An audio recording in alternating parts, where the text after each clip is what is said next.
এবারের কলকাতার বইমেলায় আপনি এসে আর তন্ন তন্ন করে বইয়ের স্টল খুঁজতে হবে না। কলকাতা বইমেলা কর্তৃপক্ষ তার একটা অভিনব উপায় এবছর গ্রহণ করেছে। একটা বহুজাতিক সংস্থার সাথে তারা টাই আপ করে একটা অ্যাপ এবং কিউআর কোড সিস্টেম চালু করছে। কলকাতা বইমেলার এই যে গেট, সেই গেটে থাকবে সেই কিউআর কোড। আপনি সেই কিউআর কোডে সার্চ করলেই একটা অ্যাপ ইনস্টল হয়ে যাবে আপনার মোবাইলে। সেই মোবাইলে অ্যাপে গিয়ে আপনি আপনার পছন্দ বা আপনার এই বইমেলায় কত স্টল রয়েছে, কোথায় রয়েছে, কোন ব্লকে রয়েছে, তার সমস্ত খোঁজ আপনারা পেয়ে যাবেন। হ্যাঁ, এবারে আমরা প্রিন্টেড ম্যাপ রাখিনি, কারণ ওই প্রিন্টেড ম্যাপ প্রচুর নষ্ট হয়। আমরা যেটা করেছি যে এবার সমস্তটা কিউআর কোড দিয়ে প্রত্যেকটা গেটে এবং সর্বত্র লাগানো আছে। আমরা কিউআর কোড স্ক্যান করলে ম্যাপ এবং ডাউনলোড এবং অ্যাপও ডাউনলোড হয়ে যাবে, এবং সেই অ্যাপ দিয়ে গুগল প্লে স্টোরে অলরেডি এখন অ্যাপ রয়েছে। আপনারা মাঠের কোথায় কোন স্টল, কোথায় আপনি যেতে চান, সব আপনাকে লোকেট করে নিয়ে যাবে।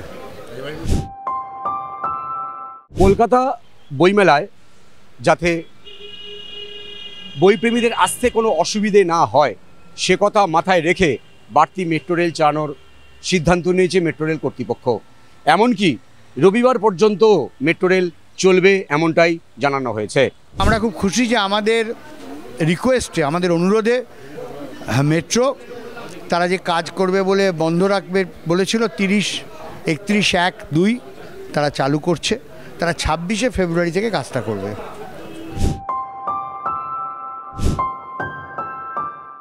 আটচল্লিশতম কলকাতা আন্তর্জাতিক বইমেলায় স্টলের দাবি জানিয়ে শেষ পর্যন্ত স্টল পায়নি বিশ্ব হিন্দু পরিষদ।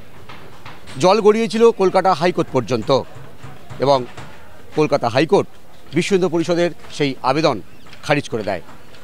তবে বিশ্ব হিন্দু বার্তা বলে একটা সংগঠন বা একটা প্রকাশনকে তারা স্টল দিয়েছে, এমনটাই কিন্তু আমরা জানতে পেরেছি। বিশ্ব হিন্দু পরিষদ তারা প্রথমে অ্যাডামেন্ট ছিলেন, তারা মামলা করেছিলেন। মামলায় আমরা জয়ী হই। আমরা বলি যে আমরা কোনো সংগঠনকে দেবো না, যারা পাবলিশার, বুক সেলার তাদেরই দেব। তারপরে তারা এসে আমাদের রিকোয়েস্ট করেন যে আমরা বিশ্ব হিন্দু বার্তা নামে দিতে চাই।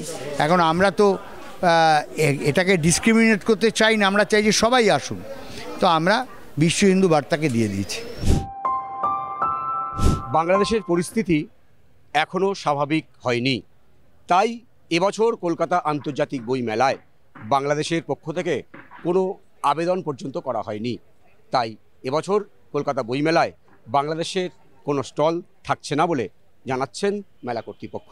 বাংলাদেশ নেই, আমাদের খুব মন খারাপ। বাংলাদেশ মানে 48-49 জন প্রকাশক, অনেক নতুন বই, বাংলাদেশের বইয়ের জন্য আমাদের আগ্রহ থাকে। বাংলাদেশে বাংলা নিয়ে কাজও হয়, কিন্তু এবছর যে পরিস্থিতি আমরা তাদের পাইনি। ক্যামেরায় রবি দত্তের সঙ্গে বিশ্বজিৎ হালদার, ওঙ্কার বাংলা।